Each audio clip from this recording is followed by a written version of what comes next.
it's Ginny, Tim, and Eli. We're going to talk about oversharing on social media today. Some things that, you probably shouldn't share. Yes, today right? we are oversharing on social media. Let's not overshare. Yeah. Let's not overshare. Okay. But anyway, there's reasons why. Forget what I had Stay tuned. down. Go to our website, dstech.net, sign up for your free security scan, and let's talk about social media and oversharing. Yeah. So the article we have here was posted on our blog. Yep, I did post this on our blog, so sign up for our newsletter because I send these out every week. So, That's right.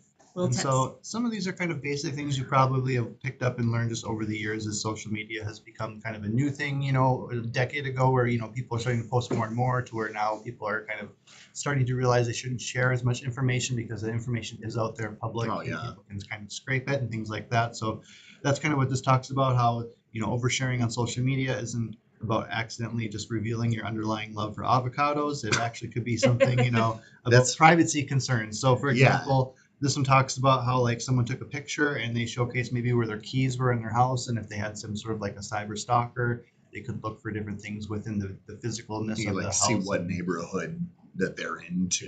It's more for like live streamers, people that are having and a presence online, trying to do like live streams on like say Twitch or YouTube or whatever it is, where they'll get on there sharing all this other stuff. They may be a small streamer with 10 or 15 viewers if they're lucky, so they're just kind of out there. But then if those videos get in front of an audience of thousands of people, they can take information and potentially do malicious things with that you've seen. So just be aware. Be aware of what's in the background. I've heard of in the background. Okay. And sharing too much personal information with online, things like that. So this talks about how cyber stalkers are a real thing. Because what's that? Because well, they can usually get your information and try to break into your accounts too. With the social media is one of them too. If you're getting with that, where like if they know your favorite color, like if you post, your favorite pet, where you were born, questions, basically. All those security questions are basically usually the same as those social media data points that you can get on there if you filled all that stuff out, like where you were born and all this other stuff like that. So that's usually where when you get those security questions,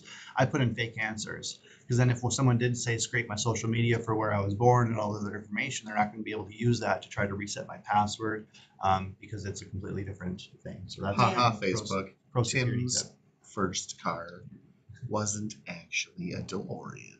All those quizzes sometimes you see on Facebook too that are like, take this quiz to find. Where's that going? It's like fishing for all of those security questions and stuff like that. So I usually avoid those types of things online as well. I found out last week that I was right in my bread quiz.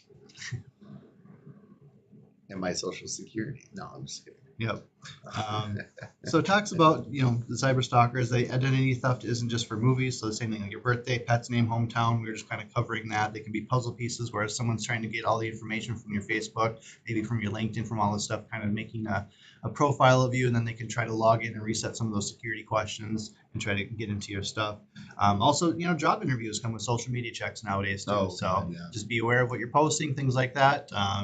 Just because you can kind of limit what you're doing with that in some sense of where if you wanted to have public or private profiles, just checking your security settings on your things can be a huge win, even if most social media is like share everything by default for the most part. So it's always good on no matter what platform you're on, go into your settings and limit to what you can share and maybe turn off some of those security features. And if a lot of them try to scare you to turn say off searchability too for search engines, right? Yep. And some of them will try to scare you, like if you turn off the function of sharing all my posts with everyone or whatever, it's like you realize you're going to lose certain features and blah blah blah, and it makes it sound like you're going to have less fun on the platform. My advice is accept that warning, turn it off anyway, and see how it works. And if your fun is actually diminished, you can turn it back on later, right? So because I've noticed that when you're trying to disable some of this stuff, they try to scare you into thinking it's gonna, but just go ahead and do it anyway.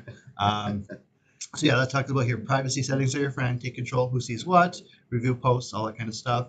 Thinking before your post, ask yourself, you'd be comfortable sharing this with your grandma, or not. Just kind of, if you're going to post it for someone, it's going to be available for everyone to see if it's public. So just keep that in mind. And that's not just business. That's not just personal.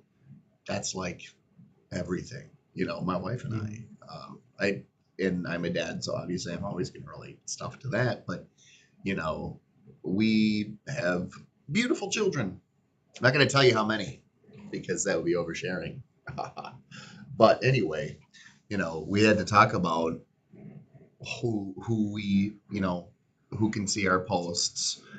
We had to kind of like do an audit of like our friends on Facebook, kind of like, who do we want to be able to see the kids or whatever, or our personal goings on. So it's not as if we're posting, hey, going to the bank from this time to this time, keys under the mat. But, it's just, you just got to think about that kind of stuff. As a general rule, what I do is if there's anybody that I don't want to see something, That's what I'm I saying. don't post it.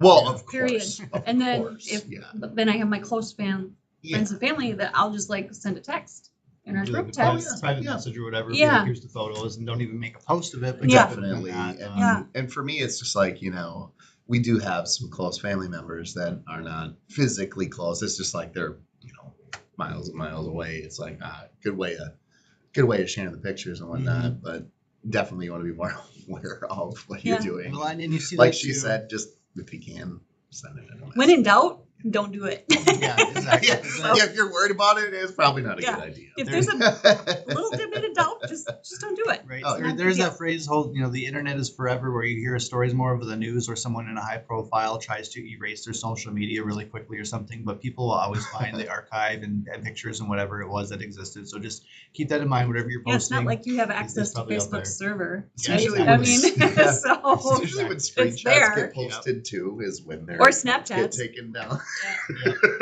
So think before you post. Just keep that in mind. Good discussion there. So, and then less is more. Sometimes sharing everything every day can keep exhausting yourself, just keeping overwhelming with your followers. So keep it curated, keep it interesting. The less you post, then when you do post, people are like, oh, this person only posts once in a while. It must be somewhat legitimate versus someone who's posting 40 times a day. It just turns into noise at that time. So if you curate your stuff, make it more. It can also help you if you're trying to grow your social media there. And yeah, so just that's pretty much about it. Just be aware of what you're posting on social media. If you're a business, I guess with some of that too, just kind of make sure who your admins are. And if you have an admin no longer like managing your Facebook page, make sure to clean out those old admin accounts and make sure you kind of like look at the permissions like anything else with that whole zero trust, where you should only have the minimum amount of permissions to do your job and nothing more. Not that it's anything against any individual that we don't trust them. It's just that if their account ever gets breached, how much can they run away with that account? So. Awesome. Yes. Don't overshare. Yes. All right. Go to our website, sign up for our newsletter so that you get these articles and tips that I send out every week, and then sign up for your free security assessment That's right. if you're a business. That's right. Yeah. We'll see you next time.